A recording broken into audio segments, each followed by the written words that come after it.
Episode 614 of the podcast. This week America, the Outdoor Sports Podcast presented by Betfred Sportsbook. It is Monday, October 31st, 2022. People, that is right, a Halloween edition of the Outdoor Sports Podcast.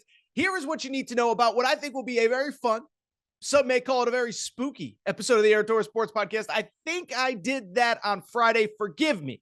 But let's get to the meat of the show. What we're going to talk about today is pretty straightforward, okay? I do want to open Tennessee, that butt whooping of Kentucky. I got some thoughts on Tennessee. I am starting to come to this belief on Tennessee that as good as they are, I think they might even be better than we're giving them credit for. I think the comparisons to the 2019 LSU team all of a sudden maybe are unfair to Tennessee, not LSU. We're going to talk about Kentucky. For the first time, I have some real reservations about Mark Stoops, disappointed in how he is calling plays and allowing plays to be called and preparing his team for these big SEC road games. We're going to talk about that. From there, we will switch gears. We'll talk a little Ohio State, Penn State, because Ohio State's won. I'll be honest, I'm not supposed to say this, but it is November 1st, essentially. We are heading into week 10 of the college football season. I don't really know how I feel about Ohio State. We'll talk about them. We'll talk about Penn State, and we will wrap with Auburn because we're not going to talk Auburn, Arkansas. Don't worry. But I do think there were some interesting developments on what is next for that football program this weekend. They appear to have zeroed in on an AD candidate. One coaching candidate, Hugh Freeze, friend of the Aaron Torres pod, just signed an extension. What does that mean for the Auburn job? Hugh Freeze, probably the most likely guy that was going to get the job. What does it all mean? So we will discuss all that to wrap the show. Some other odds and ends. Obviously, a crazy scene at Michigan State. Oklahoma getting their butt kicked by Kansas State. On and on and on and on and on. But with that said, let's get to the topic of the day. And it's not often that I lead the show with a 44-6 absolute butt whooping. But that is what we are doing today. And we are going to talk Tennessee, Kentucky from both perspectives. As I said, final score in Knoxville, top 20 matchup. We kind of wondered, can Tennessee, are they going to be sleepwalking, get ready for Georgia? Oh, no, not at all. 44-6 was the final. And this was one, it was crazy because it felt like it was essentially over by about midway through the second or so quarter. By halftime, Kentucky fans are scratching their heads. By the end of the third quarter, Josh Heupel called off the dogs. Tennessee wins 44-6 in a game that was not as close as the final score indicated. First thought on this game, I want to talk about the Tennessee perspective first, and we are going to get to the Kentucky perspective momentarily. But from the Tennessee perspective, I'll just say, bottom line, end of story, this team continues to amaze me, okay? Because here's the thing about teams, in any sport, right? College football, college basketball, NBA, NFL. There's teams that have been winning forever. There are teams that go into games expecting to win, go into seasons expecting to win. That's Alabama. That's Georgia. That's Clemson, even after the down year last year. Ohio State, Kentucky in men's basketball, Duke in men's basketball, the Green Bay Packers in football, even though they're not playing very good football right now. But then there are other teams that I don't think any of us know how good they are, including guys in that own locker room. And so what's been so impressive to me about Tennessee is not just the totality of their wins, which we're going to get into in a minute. It is how they are handling success.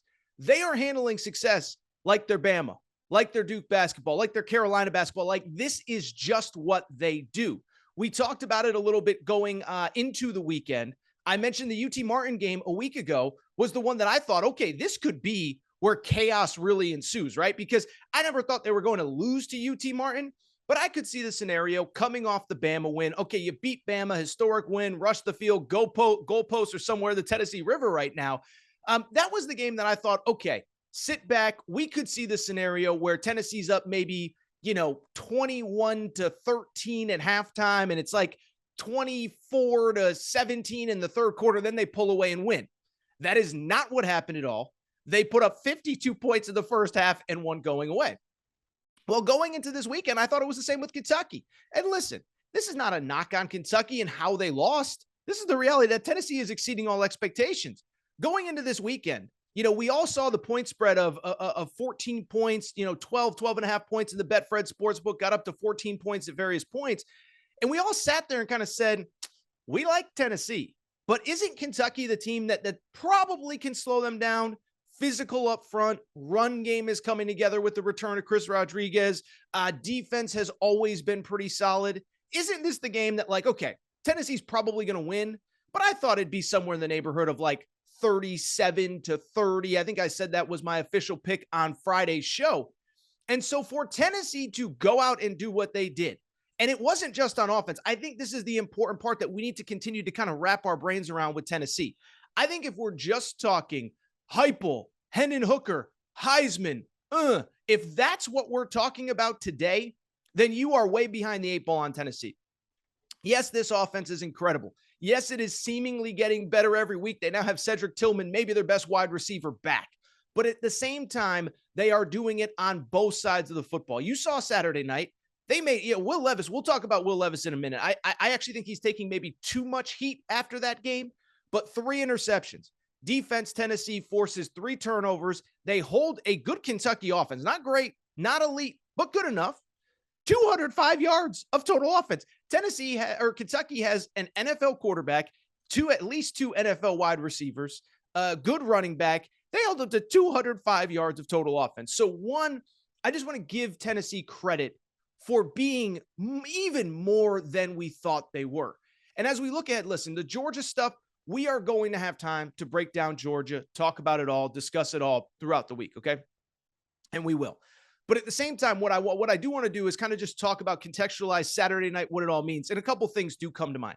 One, we have that first college football playoff poll coming out this coming week. For people who don't really remember the calendar, we have the AP poll, we have the coaches poll, but at the end of the year, we get that college football playoff committee, and they put out a weekly top 25, which is going to drop on Tuesday night. And so because of that, the AP poll is now essentially meaningless. And when that first college football playoff poll comes out, I'll be blunt. I think Tennessee should be number 1. I don't even think it should be close, okay? And here's my explanation why. You just look at who they are beating and how they are beating them. It's a joke, right? Like, listen, I know there's no perfect way to evaluate who's the best and who's this and who's that. The one that I used on Saturday night, and of course I got pushback from Ohio State fans and Georgia fans, is, Tennessee right now, you look at their resume. They have beaten 5 teams that were ranked at the time that they played them. They won at Pitt. They beat Florida at home. They won at LSU. They beat Alabama at home. They beat Kentucky at home. 5 wins against teams that were ranked when they played them. For comparison's sake, Ohio State has 2. Michigan has 1. Georgia has 1. Now, I know that's not a perfect stat because, for an example, Tennessee beat Florida when they're ranked. Georgia didn't. Georgia beats Florida when they're not ranked. So how do you compare it? There's no perfect way to compare. But I do think if you use a combination of the eye test and a combination of what the actual results are against the teams that they're playing, I don't even think it's a debate. By the way, this is why preseason polls are dumb. The only reason that Georgia or Ohio State or even Michigan would be ranked ahead of Tennessee on Tuesday is because of the fact that somebody liked them more in the preseason. Because if we're basing it on what happened now, if we're basing it on what has happened since Labor Day weekend when this season started, it's a joke. Tennessee, even if there's no perfect way to measure who's the best and how good is this team and how good, here's who, just talk it out loud. Here's who they've beaten. Alabama at home. Alabama's still really good. I've been critical of them, but they're still really good. At LSU. LSU's really good. Those are the 2 best teams in the SEC West. Tennessee smacked LSU on the road, beat Alabama at home. Kentucky, good team. Disappointing effort from them, but they're still a really good team. Tennessee smacked them. Tennessee smacked Florida too, and I know the Florida score was close, and you watch that game, it wasn't even competitive. And so when I look at Tennessee, I think they should be number 1. I know it ultimately doesn't matter. They'll play Georgia next week, and we'll figure out who the best team in not only the SEC East is, but probably the SEC in that one. By the way, Tennessee is open as about an 11.5 point underdog in the Betfred Sportsbook. Not telling you what to do. That will probably be my Betfred boost of the week, but neither here nor there. Neither here nor there. Last thought on Tennessee. Last thought, and we'll get to the Kentucky aspect of this game. Something has come up with Tennessee that I do want to talk about, and it's this, is that when Tennessee beat Alabama, and I think this happens sometimes in the way that we cover sports, right, is this idea that everybody's got to rush to have a bigger, bolder, stronger take. And I think one reason you guys and girls like me, I yell and scream, I have strong opinions, but I try to be balanced and I try to be fair. I try to look at both sides. I try to be fair. I try not to overreact. And one thing I will say, and I'm not criticizing anyone specifically, but as soon as Tennessee beat Alabama, we saw a lot of people in the media say, well, I mean, this is LSU 2019 all over again. And for people who don't remember that LSU team was, of course, the Joe Burrow team, Jamar Chase, Justin Jefferson, some pretty good players on that team. They had a historic quarterback with an incredible play caller, Joe Brady, and they just took the college football world by storm. And so when people started comparing Tennessee to them, I said to myself, you know what? That feels a little too on the nose. That feels a little too obvious. That feels a little too much of a leap. Let's just enjoy this Tennessee season for what it is. And if it ends in a Sugar Bowl or if it ends in 11-1, but you don't make the playoff, let's not deem that a disappointment. Well, I've got a confession to make. Those guys and girls that started the LSU comparison 2 weeks ago, 3 weeks ago, they were right, and I was dead wrong. And as a matter of fact, I'll take it a step further. About 2-3 weeks ago, I said, it's not fair to compare this Tennessee team to LSU. It's not fair to LSU. LSU was awesome, historically great. They closed the deal 15-0. I'm starting to wonder if it's not fair to Tennessee, because what I was thinking about with this Tennessee team, I'm not saying they're LSU 2015. I'm not saying they're better than that. That's not what I'm saying. But what I am saying is, one, the comparisons are there. Elite historic offense. Defense is, I think, way better than people think. But here's the other thing. Here's why it's not fair to Tennessee, why Tennessee has exceeded potentially LSU at this point in the year. Go back and look at that LSU team. They didn't beat this many good teams this early in the calendar by this significant amount of margin as Tennessee has so far. It sounds crazy, right? But go back and look at that LSU season. They didn't really pick up steam and pick up confidence until they beat Alabama this first weekend in November, like they'll play this year. Go back and look. They won by 7 at Texas. They won by 14 against Florida in a game that was close into the fourth quarter. They beat Auburn by 3 the week before they beat Alabama. That ain't this Tennessee team. Tennessee just beat a good Kentucky team by 38 points. They won by 27 at LSU. LSU might be the best team in the SEC West, although I still think that's Alabama. And so to me, I thought 2 or 3 weeks ago it was unfair to Tennessee. It was putting way too much on them. Now you start to look. What they're doing at this point in the season is actually better than what that LSU team did in 2019. Now, LSU did beat Alabama. Then they really got on a roll, destroyed Texas A&M, destroyed Georgia in the SEC championship game, went to the playoff, destroyed Oklahoma, beat Clemson. So there's still a lot of steps left for Tennessee. But if we're comparing apples to apples, if we're comparing this season to that 2019 season, I do think it's fair to say that Tennessee might be slightly ahead of schedule with LSU.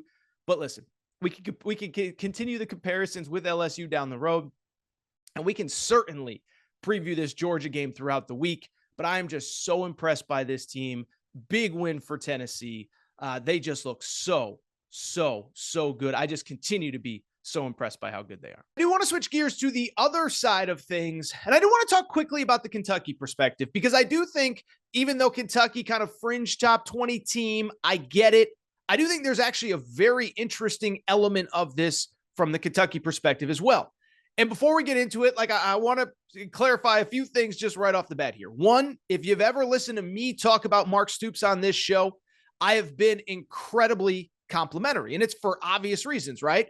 What Mark Stoops has done at Kentucky is really, to me, one of the great program building jobs in the history of college football. Talk all the time about Jim Calhoun, how he built a power out of nothing at UConn in basketball. Well, Mark Stoops, I don't want to make the apples to apples comparison, because he's not going to win, multiple national championships like Jim Calhoun. But I don't think most people still fully appreciate just how good Mark Stoops has been at Kentucky outside of that Kentucky fan base. If you are a listener to this show under the age of 25, it has not always been like this for Kentucky. It has not always been Saturday night, Kirk Herbstreit, Chris Fowler, a top 20 matchup in a game where a lot of people, myself included, thought Kentucky could make things interesting. So I want to give Mark Stoops credit, because he has absolutely unequivocally elevated this program to, frankly, a place that myself and many others, I think, didn't think was possible. Yet here we are, obviously coming off a 10-win season, multiple 10-win seasons since 2018. At the same time, though, I do feel like today is the day to criticize Mark Stoops, because what I have seen is something that I don't know if the word concerning is right if I'm a Kentucky fan, but maybe a little bit disappointing. And that is this. As Mark Stoops has elevated the Kentucky program, as he has elevated everything about it, including the talent on the field, I don't believe the game day preparation and the game day planning has matched it. And so on Saturday night, a lot of people were blaming Will Levis. A lot of people were blaming the offensive coordinator. I am going to blame this on Mark Stoops because as the program has evolved, as the talent has gotten better, he still goes into these big games coaching not to lose rather than to win. And it's a little bit of a disappointing thing for me to see because I'm really impressed with everything else that he's done. And so to give it kind of the full 365 degree, is that right? 360 degree context. I guess it's 360 degrees, right? 365 days, 360 degrees. You get the point. To give it the full perspective here, what I want to say, just think about why this is a topic. We really have to understand how Mark Stoops built this program. It's been discussed time and time and time again, but I think it's worth revisiting. He knew early on, I am not going to get the caliber of players that Georgia has, that Florida has, that Alabama, that LSU have, et cetera. And so what I'm going to do is build a team in the makeup of kind of who I am and where I'm from. I'm from Youngstown, Ohio, all that stuff. We're going to play really good defense. We're going to be really physical. We're going to be really tough. We're not going to make mistakes. And we're going to wait for you to make mistakes. And that's how we are going to beat you. We're not going to out-athlete you. We're not going to run up and down the field. We're going to have to be schematically smarter. And I don't claim to be X's and O's guy, but we're going to have to be schematically smarter. We're going to have to not make mistakes. We're going to have to narrow the margins, wait for you to make a mistake and win. And by the way, there's nothing wrong with winning like that, right? Illinois right now is about to win the Big Ten West. They're sitting at, I think, 7-1 or 8-1 right now, winning the exact same way. As a matter of fact, do you know who that actually sounds like quite a bit? It's the Iowa Hawkeyes, who ironically, that's where Mark Stoops played. But Iowa, we criticize them a lot, and they deserve all the criticism this year. But they've been mostly really successful doing that exact same thing. They've won Big Ten West championships. Listen, we can make fun of Iowa. If there had been a 12-team playoff, say, over the last 15 years, Iowa would have made multiple playoff appearances playing the exact same way that they do, including last year. And so we can make fun of Iowa. We can make fun of Illinois. We can make fun of maybe old school Kentucky. But you can win a lot of games doing that, playing that way. At the same time, though, there is going to be a moment in time where you face a team that has more talent, more skill, more athleticism, and you can't hope to win every game 20-17, 17-14, 14-10. And so to bring it back to Mark Stoops, I guess that's where my frustration is for me with him, is the idea that as the talent level has increased, he hasn't really changed the way that he's going into these games. Think about this Kentucky roster right now. We're going to get to Will Levis in a second. Kentucky probably has the most talented quarterback they've had probably, I don't know, since Tim Couch. By the NFL draft standards, okay? So the most talented quarterback they've had in 20 years. I don't know if he is that, but he's certainly probably the most talented quarterback that they've had under Mark Stoops. They probably have the best wide receiver core they've ever had. Now, they're young, but they got NFL wide receivers. Chris Rodriguez is a really good running back. The offensive line is not very good. And oh, by the way, the defense is, again, sound and really talented and all that stuff. And so I bring it up because you go into Saturday night, you go back to Saturday night. What was the buzz coming out of that game? It was, oh, Will Levis stinks. Will Levis is overrated. Will Levis is this. Will Levis is that. And what I would say to that is I'm not an NFL draft expert. I'll be blunt. I don't see number one overall talent from Will Levis. But I also can't blame Will Levis because I was watching that game closely. And I know on Twitter, it's cool to just crush random things and random people. And Will Levis stinks and he's overrated. And how can he go number one overall? You know what I saw? I saw a guy that maybe he has the talent to be a first round pick. Maybe he has the talent to be the number one overall pick. I didn't see a coaching staff that put him in position to show that talent off, though. You go back, he had 3 interceptions on Saturday night. Well, 2 of them were in 3rd and long situations where they ran the ball right up the middle, got stuffed twice, and then it was 3rd and long, obvious passing situation. He has to drop back. He has to make throws, and they got intercepted by a really good defense. And so to sit here and say it's all Will Levis's fault, he's overrated, he stinks, he's this, he's that, maybe he isn't that good. Maybe he is. But I saw a coaching staff that isn't putting him in position to succeed. And so that's where my frustration is with Mark Stoops. He's still coaching like it's year one, and he's at a major, major, major talent deficiency. Now, I understand you don't want to try to get into a shootout with Tennessee. That's not what I'm saying at all. But at the same time, here's the bottom line. Part of coaching, part of what you are paid millions of dollars a year to do is to coach, is to evaluate not only the other team, but your own team, to have strengths and weaknesses and figure out how to maximize and accentuate your strengths and minimize your weaknesses. Well, this year's Kentucky team, Kentucky fans, I'm going to pause. I want you to say out loud, what is your team's weakness right now? 1, 2, 3, pause. What is your weakness? It's the offensive line. You have an NFL caliber quarterback that whether we think he's number 1 overall or not, he's an NFL caliber quarterback. You have great wide receivers. Defense is good. The offensive line stinks this year. And so for Mark Stoops to go into this game and say, you know what? The way to beat the number 1 team in the country, not number 1, top 3 team in the country, maybe number 1 in the first college football poll is, you know how to stop the number 1 offense in college football? I get the idea you don't want them going up and down the field. But the idea is not to lean on the run game when the offensive line is your weakest link. And so I am a little bit frustrated and I am a little bit disappointed with Mark Stoops because that's part of coaching, taking the talent that you have at your disposal in this specific season, this specific moment, and maximizing it to its extreme. That is not what he is doing this year, and that is why I am disappointed. Now, why is that? I don't know. I don't have the answers. I've heard all sorts of different things. Maybe he doesn't trust Will Levis. But if he doesn't trust Will Levis, guess what? He doesn't trust any quarterback that he's ever had because this is how he's always coached in big games. I had a Kentucky fan insinuate to me that the way his contract is structured, he's just trying to get to 7 wins so he can roll over into next year. I don't know all that. What I do know was that if there was ever a night to prove to America that you have the number 1 quarterback in America on your roster, this was it. It wasn't trying to run the ball between the tackles when the offensive line is your weak link. And so I don't fully know what it is. And this is not, and by the way, I think everybody is smart enough to know. This isn't like a Mark Stoops or whatever, blah, blah. That's not what this is about at all. But at the same time, I will say this. He made a big stink about, well, Kentucky's a football school now. Well, football schools don't go 7-5. Football schools don't lose to their biggest rival. And by the way, if you are a football school and you go 7-5 and you get smoked by your biggest rival, we're having questions about your job status come the next day. Now, I don't think we're having, it's not that I don't think, we are not having those conversations. But at the same time, you made a big stink about being a football school. You've talked publicly about getting to Atlanta. And I think those are great things to have and great dreams to have. But if you are to get there, Mark Stoops, you too have to change. You too have to evolve. Nick Saban did it years ago when he went from defense to high-powered offense. Kirby Smart did it last year. He opened up the offense.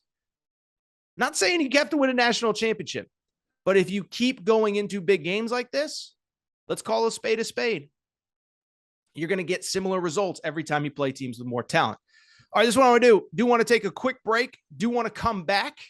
And I do want to talk about the Ohio State-Penn State game because I'll be honest, I got a lot of thoughts. And I'm going to have to talk them out on air because I don't know how I feel about Ohio State right now. How good are they? How beatable are they? We're going to try and figure it all next. You guys are going to be my therapist. I'm going to be laying on your couch. We're going to talk it all out.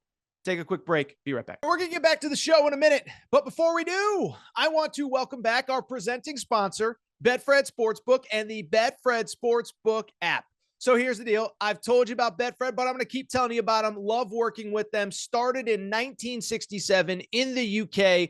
Over 1,600 shops in the UK. They have come to the United States and made a major splash. Presenting sponsor of the Cincinnati Bengals, of the Colorado Rockies, of the Denver Broncos. Oh, by the way, if you're watching the World Series, Mattress Mac, he's got a lot of money on the line. Some of it is with Betfred Sportsbook. And Betfred, if you're a Betfred guy and girl like me, you're rooting for anybody but the Astros. With that said, what I love about Betfred, they do more for their customers than anybody, okay? So Betfred does it all. They have tailgates outside of Broncos games. We sent a few listeners to the Aaron Torres pod there a few weeks ago. They have the Betfred suite at Cincinnati Bengals games. They have first pitch at Colorado Rockies games for Betfred bettors. You name it, Betfred takes care of their customers in a way that nobody else does. And here is what they are going to do for you right now. As I've told you before, this weekend, college football, it's a big one. Georgia, Tennessee, LSU, Alabama, and Betfred is giving you a special offer as a listener of the Aaron Torres pod. Bet 50 on any college football game this weekend in week 10 or week 9 of the NFL. Bet 50, you get 250 in free bets courtesy of the Betfred Sportsbook. You like Georgia, take Georgia. You like Tennessee, take Tennessee. Bet 50, get 250 courtesy of the Betfred Sportsbook. Obviously, later this week, we will have our Betfred boost courtesy of your boy AT, but nobody does more for their customers. Love working with Betfred. And you, right now, can bet 50, get 250 on any game this weekend. All right, everybody. I am back. Good to be back. Let's switch gears and let's talk about, I don't even want to call it the other big game of the day. This was the big game of the day. It was obviously Penn State, Ohio State. I know we led with Tennessee, Kentucky. I do want to switch gears though and talk Penn State, Ohio State, because this was one, to be blunt, I don't ever really remember anything quite like this game. Okay. Really fun game on paper. We know these two schools don't like each other. We know Penn State beat Ohio State once a million years ago, always give them fits, but haven't been able to get over the hump since. And Saturday felt like that game that they just might do it. They were up early. They're playing good defense. They actually led at one point in the fourth quarter. So we're not talking about first quarter, second quarter. In the fourth quarter, they led 21-16 with about 9 minutes left. And then from there, all hell broke absolutely loose. Okay, I think everybody kind of knows what happened, but for those who don't, Ohio State scored 28 points in the final 9 minutes of the game, and they won 44-31. This after trailing 21-16 with 9 minutes left. So what do I always say? Not great at math, but if my math is correct, it means that there was 35 points in the first 51 minutes of the game. And we got 38 points in the final 9 minutes. Again, I don't know that I have ever seen anything like it. And so I want to break this game down, and I do want to talk about it, but I want to be just totally transparent with you guys and girls. On these shows, especially on Monday, I like to come on with a big, bold, definitive, strong take. This is what this means. This is what that means. This guy should be fired. This guy should be hired. This is what it all means. This team's good enough, whatever. I don't know that I have a super strong opinion about Ohio State. I think there were some things that made me feel really good. And by the way, I'm comparing Ohio State to the best of the best teams that are good enough to win a national championship. But I saw some things from Ohio State on Saturday that I really like. And I'll be honest, I saw some things that still concern me a little bit as well now 10 weeks into the college football season. Now, in terms of the positives, let's just call a spade a spade. Ohio State went on the road to a top 15 team. And you can sit here and say Penn State's not that good. They're a little bit disappointing. They got destroyed by Michigan, all that good stuff. Ohio State still went on the road and beat that team by double figures in a really, really tough environment. Thought it was interesting in the lead up to the game. Urban Meyer said, obviously Urban Meyer works for Fox. Fox NFL Kickoff was on site. And he said not once, but twice that Penn State is the loudest stadium and the toughest stadium to play in college football.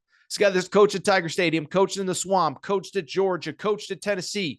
I don't know if he's coached at Georgia, actually, because they play that game on a neutral field, as we saw yesterday. But he's coached at Neyland Stadium. He's coached at LSU. He's coached at Auburn.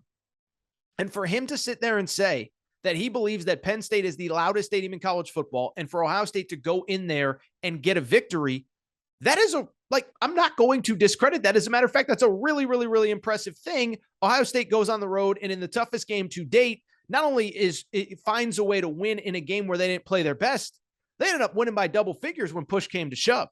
On top of that, and this is important, it wasn't just that they won. It was how they won, and specifically the defense. Last year, that defense is much maligned. Last year, that defense gets bullied by Michigan and Oregon and even Utah, even though they beat Utah. Well, this year in this game, it was the defense that carried them, specifically a young man by the name of JT Tuimoloau. Okay, I'm sorry if I said that name wrong, but this kid is unbelievable. If you don't know the name, really interesting backstory. One, he's going to be a top probably 10 NFL draft pick, so get to know the name JT Tuimoloau. Really interesting story, though. He was a member of the high school class of 2021. He was a five-star player, could have gone anywhere, one of the top 2, 3, 4 recruits in the country. High school class of 2021. Obviously, you know what that means. He played his senior year during the 2020 COVID season and couldn't take any official visits during his senior year. So he actually waited until June of his senior year, after he graduated high school, to take all of his visits, and he committed to Ohio State literally in June following his senior year. And it wasn't a, I'm looking for attention. It wasn't a, I want people to talk about me. It was a, I want to make sure that I'm going to the right school. Well, he obviously picked the right school, and this is why a school like Ohio State waits for a five-star player until June after his senior year to commit, because he had one of the great defensive performances that I have ever seen. 2 sacks, strip sack, fumble recovery. Oh, by the way, the INT pick 6 that essentially sealed the game. This guy was unbelievable. There were 2 key plays that really sealed the victory for Ohio State defensively. He had both of them, a strip sack of Sean Clifford, who we'll get to Sean Clifford in a second because I got a lot of thoughts on him, but then also the INT pick 6 that sealed the victory. Defense plays great on the road, top 15 win. To me, those are all incredible positives. The defense continues to get better. These are great things if you're an Ohio State fan, and I am not going to sit here raining on your parade. But we also don't compare Ohio State to whoever, Wisconsin, Nebraska, in other conferences, whatever. We are comparing them right now. Their standard at Ohio State is we expect to get to the playoff, and we expect to have a team that's good enough to win the playoff when we get there. And through 10 games, I'll be honest, I'm worried a little bit about them, because you look at this team really over the last 2 years, but in their biggest games, something is just not fully clicking. And it's weird because it's on the offense, right? And if you just look at the stats, what do we always talk about on this show? Go beyond the box score. It's not just about what you see on a piece of paper. It's if you watch the game. And if you watch that game, that offense was out of rhythm for, again, about 50 of 60 minutes. Now, they got into a rhythm really quick late, but 50 of 60 minutes, they did not play great offensive football, and I'm starting to get a little bit worried. First off, did not run the ball well. Finished with 98 yards. Penn State is not a great rush defense, okay? Remember, they went to Michigan a few weeks ago. Michigan ran for 240-something yards against them. Michigan had 2 different players rush for over 100 yards in that game. Ohio State rushed for under 100 yards, and about 50 of them came on 1 carry from Travion Henderson late in the game. Didn't run the ball well. I thought Ryan Day, the play calling was a little bit weird, and I don't claim to be X's and O guy, but every time that they threw the ball to Marvin Harrison, he was wide open making plays. And yes, that's Marvin Harrison, the son of the NFL legend Marvin Harrison Jr. I'm talking about here. Every single time they threw the ball to him, he's making plays. And yet it seemed like they wanted to run the ball, try to prove they could run the ball, and Penn State stuffed them. And so the offense did not look great. CJ Stroud had a turnover right before the half. Second straight week, he's coughed the ball up. Second straight week, he couldn't feel pressure in the face of a pass rush. These are nitpicky things. These are small things. But when you look at this game, by the way, Ryan Day, again, weird play calling. Remember, before the half, they miss an opportunity to kick a field goal, but then also, and I think this is important, there was a weird situation late in the third quarter where they set up a play. It looked like it was a 2-down type of situation, and we all thought they were going to go for it on 4th down. He ends up kicking the field goal. It doesn't matter. But it just felt like between the players and the coaching staff, there's just something not there. Not blaming Ryan Day, not blaming CJ Stroud. I'm just stating facts here. And when I state facts, again, it is because the standard at Ohio State isn't to survive against Penn State. It isn't to crush Wisconsin or Rutgers or Maryland. It is to do 3 things this year and this year only, and every year, really. It is to beat Michigan, make up for last year. It is to win the Big Ten. And it is to get to the playoff and, again, have a team that is good enough to win games when you get there. And so I still think all of those things are on the table for Ohio State. But I'll be honest, I don't feel nearly as confident that they will actually take care of all those things as I did about 3 or 4 weeks ago. Listen, Michigan, we can criticize Michigan for the limitations and how good are they and how good is the passing game. Michigan, what Michigan does is very translatable, whether you're playing on the road, at home, neutral field, whatever. They run the ball right at you. They kick the crap out of you. They stuff it down your throat. They make you stop it. And then on the other side, they fly around and play great defense. That's been the blueprint pretty much forever under Harbaugh, but it's been taken to another level over the last year and a half. Well, I think even as of about 3-4 weeks ago, we sat there and said, with the way this Ohio State offense is playing, Ohio State's probably going to get back to kicking that butt when they play in Columbus in a few weeks. Now, Ohio State's going to be favored, barring something very shocking. But I don't know that I feel today like, oh, Ohio State's definitively got the edge with the Michigan game. And if they don't beat Michigan, they're not going to win the Big Ten. And if they don't win the Big Ten, there's kind of a reasonable chance that they're probably not going to make the college football playoff, right? Clemson is undefeated. I don't see a loss on that schedule. We're probably going to have a one-loss Pac-12 champ. We have an undefeated team in the Big 12 right now. We have 3 teams probably in legitimate contention in the SEC. They're all not going to get in. You lose that Michigan game, and your best win is against what's probably going to be a 9-3 Penn State team. That's going to be a tough argument to get you into this 14 playoff. And so I'm not worried. I don't want to overreact, but I want to be fair. I can't come on this show and just yell and scream and rant and rave. They beat Penn State. They're so awesome. No, I watched the game like you all did. And you take care of business. You do what you're supposed to do. But again, it's not really about just beating Penn State. It's about what does it mean for Michigan? What does it mean for the Big Ten race? What does it mean for the college football playoff? And I think it's really interesting. I think it's especially interesting coming off a game against Iowa last week where multiple times Ohio State got to the red zone and had to settle for field goals 4 times in the first half, as a matter of fact. So this is all something to watch. The good thing for Ohio State, outside of Michigan, maybe an Illinois team that they wouldn't play till the Big Ten championship game, the schedule is very manageable. At Northwestern, Indiana, at Maryland to close the year before they host Michigan. So I don't know that we're going to get a test for Ohio State before they play Michigan. I'll take it a step further.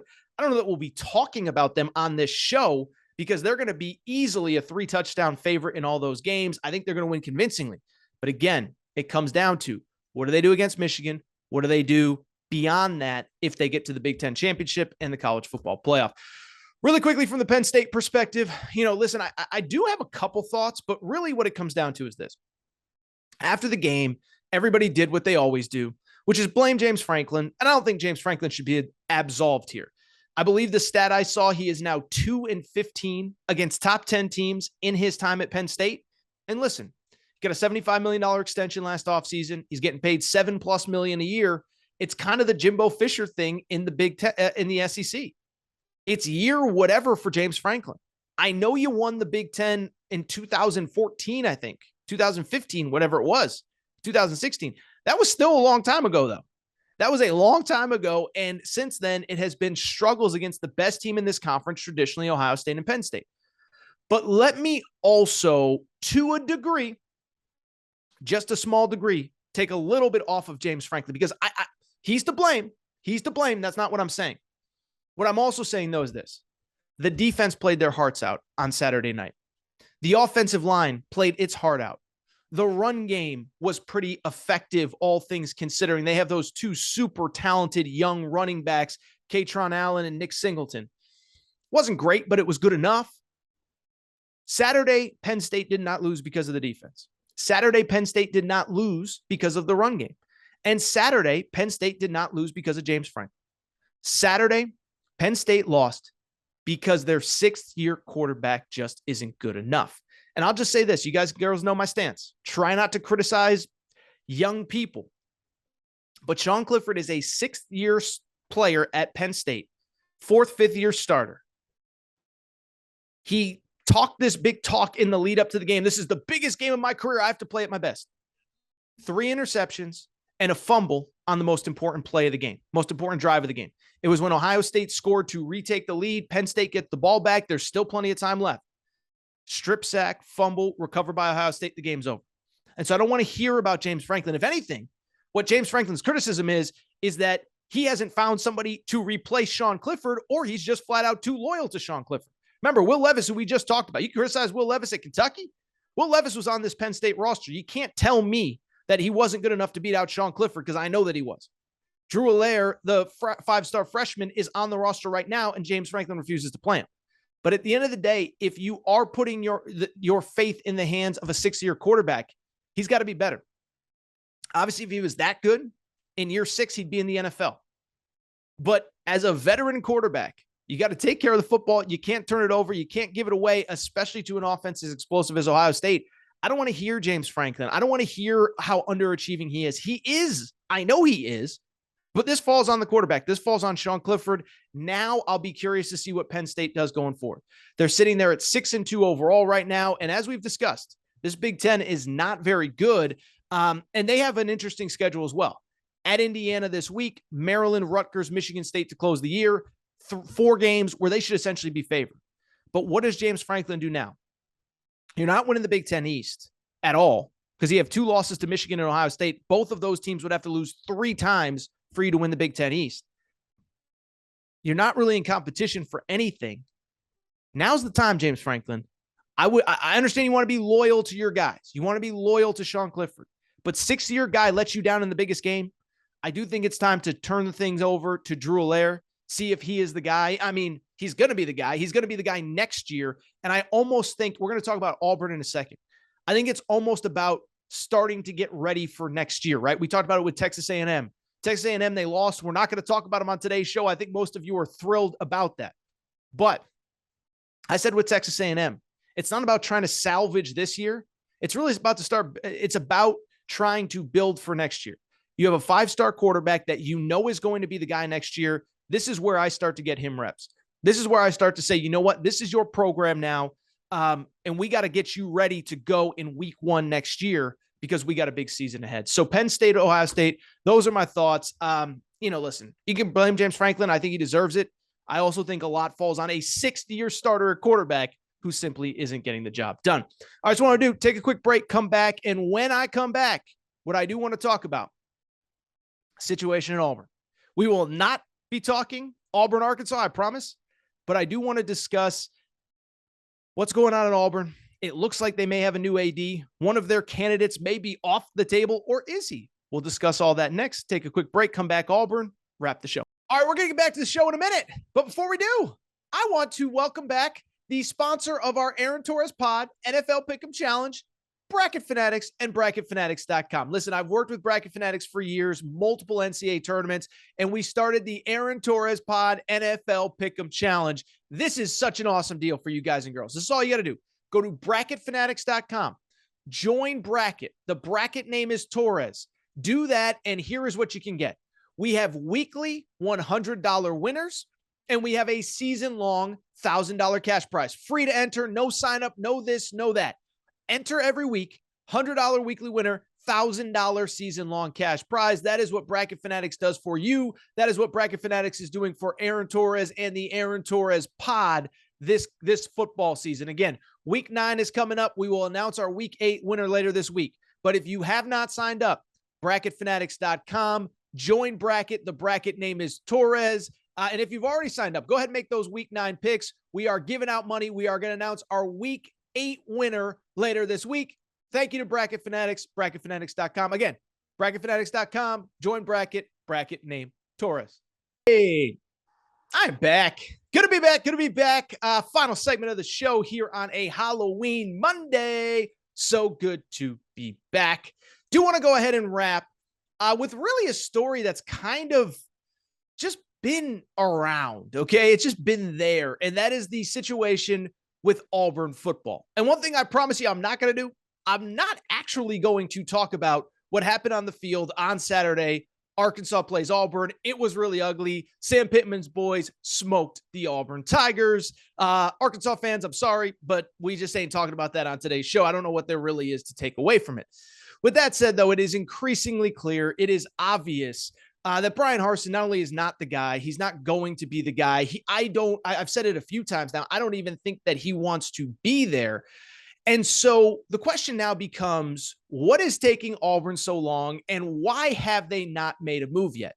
Well, I think we got 2 pieces of news over the weekend that make it very interesting and really start to tell us that this thing is starting to come together. One from the AD perspective and one from the coaching perspective. And I think these are 2 very interesting pieces of news as it pertains to not only the present of Auburn football, but more importantly, the future as well.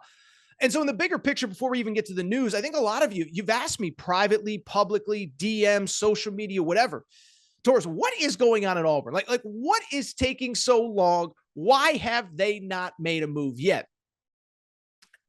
We look at the whole landscape of college football. Nebraska's made a move. Georgia Tech's made a move. Colorado's made a move. Wisconsin, which never does anything, has made a move. Arizona State. Why has Auburn not made a move yet? And what I would say to that is, to me, it's a little bit unfortunate, especially for the guys in the locker room, But I don't believe that the people that really matter at Auburn, I don't think they really care about this season. I don't think it's, some of those schools, Nebraska was about salvaging a little bit of this year. Trev Alberts talked about having a new voice in the locker room. Other places, it was a little bit of a different deal. But for the people that matter at Auburn, I don't think it's really about this year. I think they never really wanted Brian Harsin back this year. The people that matter, the people with the money, I don't think they ever really wanted Brian Harsin back this year. I think since probably dating back to the Penn State game, maybe the Missouri game a week later, they kind of knew, okay, not only is Brian Harsin not the guy, he's not going to do enough to be the guy by the end of the year, right? Like if you get smoked by Penn State at home and barely survive against Missouri when they basically had 2 game-winning plays that they screwed up, if that's how you're handling Penn State and Missouri, you ain't beating LSU, you ain't beating Ole Miss, you ain't beating Arkansas, and you're definitely not beating Georgia and Alabama. And so I don't get the sense that once the first couple games happen, once we're in the middle of September, that anybody was really like, we're trying to salvage this season. What it's really about instead is really setting things up for the future, which is, I think, what Auburn is doing. If you remember, Auburn right now does not have an AD and has not had an AD really since I think about the middle of August when Alan Green, the former AD, resigned. Basically, his contract wasn't going to be renewed in December. And he says, you know what? If you don't want me here, I don't want to be here. I'm going to get out. I'm going to split. And so for Auburn to answer the question of why have they not gotten rid of Brian Harsin, it seems pretty obvious. They don't really have anybody to do it. And it's not really about Brian Harsin or this year anyway. So what has really been the priority at Auburn is focusing on finding the next AD, which really, once you hire that guy or girl, it kills 2 birds with 1 stone, right? He comes in, he does the dirty work on Brian Harsin. Nobody else has to. And then also he then or she then pursues the next head coach. And we're going to get into candidates in a minute. And so I bring all that up to bring it full circle because it appears as though Auburn does in fact have its next AD maybe sort of possibly in place. On Saturday morning, Pete Thamel, ESPN, reported that John Cohen, currently the Mississippi State athletic director, that he is expected to be the next Auburn AD. Now, Pete Thamel said it wasn't official, and there was a little bit of scuttlebutt late Saturday that maybe some people at Auburn were getting cold feet and didn't think he was the guy because, of course, at Auburn, that's exactly what always happens. There's a saying on social media, JABA, just Auburn being Auburn. Well, we got a JABA, a Jabba situation with Auburn just being Auburn, try to figure out who the next AD is. But I do believe this guy's going to be the next AD. And listen, I'll be blunt. Some of these guys and girls that end up as ADs, I have a great feel for. This is a guy I don't really know much about. Like I remember last year talking about Scott Woodward at LSU, and I kind of knew how he was going to handle a coaching search. I'll be honest, if John Cohen ends up being the guy, I don't know much about him. Now, his track record seems to be pretty impressive. He was at Mississippi State. He is the guy that hired Mike Leach. He is the guy, oh, by the way, I like the Chris Jans hire in basketball. I think Chris Jans is actually going to be really good there. And also, it's worth noting, like Mississippi State did win the College World Series 2 years ago in baseball. So if your baseball program's humming, if your football program's humming, and if your basketball program's pretty good, you're probably pretty good at your job in evaluating talent. And now assuming that he's the guy, really everything comes down to what does he do for football? Because as weird as it sounds, like we all get caught up with Auburn. But remember, Auburn, they're actually pretty good in basketball. Oh, they were number 1 in the country. They won the SEC regular season. So they're good in basketball. Bruce Pearl's got this thing. Baseball, they just made the College World Series. Butch Thompson's got that thing. I think his name's Butch Thompson. Forgive me. I'm only a college baseball guy 1 or 2 weeks a year. But what this really comes down to, what do you do in football? And that's where it gets interesting because there's some obvious candidates that we all know, right? Deion Sanders. I've talked about Deion Sanders and Auburn dating back to mid-September. When it became obvious Brian Harsin wasn't the guy, I said, Deion, the guy can recruit, the guy can coach. Just the fact that Jackson State hosted College Game Day this week shows how far he's evolved. He's taken that program. So I've said for months, I think Deion should be the guy. Obviously, Lane Kiffin, there's some ties there. There's some historical context. Auburn has stolen a head football coach from Ole Miss before. Now, Lane Kiffin's making $7 million a year. I don't really see it, but some people seem to think that he could be a candidate. But I think it's also worth noting the second piece of news which came out this week, which is that Hugh Freeze, who I think everybody kind of thought to be a logical candidate, he just signed a contract extension at Liberty on Friday. And so I want to get into that because I do think there's a little bit of misperception. I did see quite a bit of, well, he signed the extension. I guess he's not going to be the next head coach at Auburn. What I would say is I don't really know that that's true. Contract's just a piece of paper. It's meant to be broken. But what this comes down to and what it's going to come down to at the end of the day is what it always comes down to. What is the buyout to get him out of the contract? Lane Kiffin, I believe, signed a contract extension with Florida Atlantic and then took the Ole Miss job a few weeks later. The reason Jimbo Fisher kept getting raises over these last couple of years is because he had no buyout, could leave Texas A&M for LSU if he wanted to go. And so with Hugh Freeze, because Liberty is a private school, we don't know the exact dollar amount. I did see Chris Vanini from The Athletic reporting that there was a buyout, but it wasn't enough to keep away SEC schools if they were interested. And so if you're Auburn, I saw a lot of like, this eliminates Hugh Freeze. I don't get the sense that it eliminates Hugh Freeze at all. As a matter of fact, I think it was actually very smart by Hugh Freeze and his representation, because what this does is you're in a situation where you're going to get paid really, really, really well. $5 million a year at Liberty is insane. But there's a way to get out of it if one of these jobs that you want becomes available. But what I would also say, and this is just basically based on the reports that the buyout, maybe the buyout is $20 million and you can't get them out of it. It just appears as though from multiple reports that the buyout is something that you could get out of. At the same time, though, you know what that $5 million price tag also tells me? It ain't going to be cheap to get Hugh Freeze.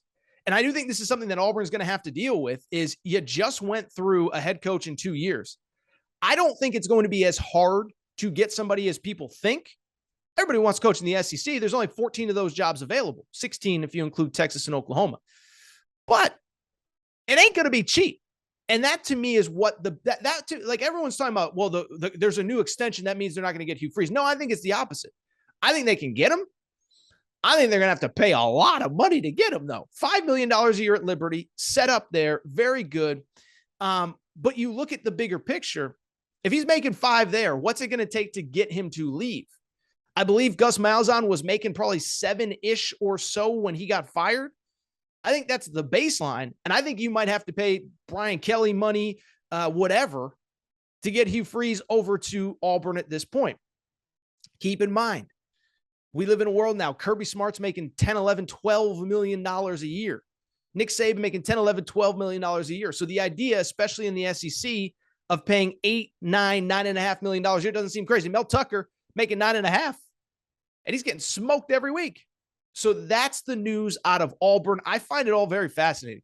I find it all very interesting because the AD is in place, and I expect things to move quickly. I suspect that if they officially name John Cohen the AD, that within 24 hours, Brian Harsin will be gone, and then it is game on in terms of the next head coach.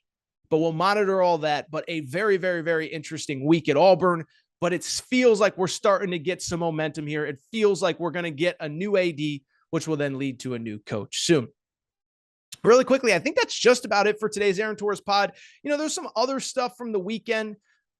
Georgia smacked Florida. I don't know that there was a ton there. Georgia looked okay. They didn't look elite. There was a stretch where Florida scored 2-3 times in a row to cut it to 28-20. I'm not worried about Georgia. I am fascinated for the game next week. Also, what else happened on Saturday? Well, there was a brawl in the Michigan State tunnel after the game. Listen, I don't have any hot takes. I don't think there's a take to have on that. How about we don't assault people? Like, how about we don't use our helmets as a weapon? That feels like a pretty obvious take. Jim Harbaugh, Ward Manuel, the AD, said there will be potential charges pressed, so keep an eye on that situation. Oklahoma State gets smoked, by Kansas State. It feels like we hit on the big stuff for today. So what I want to do is I want to get out of here because it is a Monday. It is Halloween. You're dressed up, Wicked Witch of the West, whatever you are. And it is time for me to get out of here. I want to thank you guys and girls for listening to today's Aaron Torres Sports Podcast. Apple, Spotify, Amazon Music, Google Music, wherever you listen to podcasts, make sure you are subscribed. Make sure to rate and review the show. Go ahead, give us a quick 5 stars. Let us know what you like, what you don't like, all that good stuff. Make sure you're following on social media at Aaron_Torres on Twitter, at Aaron Torres Pod on Instagram, Aaron Torres Podcast Questions at gmail.com, Aaron Torres Podcast Questions at gmail.com. That is all for today's show. it is time for me to get out of here. It is time for me to go. Thank you guys and girls for listening. I will be back probably Tuesday, definitely Wednesday, because we're going to have some college football playoff rankings to react to. But thank you guys, as always, for your support. Shout out to Dorker. Shout out to Rachel, who hates my voice. Shout out to JJ Redick, you F-head. I'll be back Tuesday, Wednesday, Aaron Torres Sports Podcast. Also, thank you, presenting sponsor, Betfred Sportsbook, Bracket Fanatics as well. Make sure to check them out.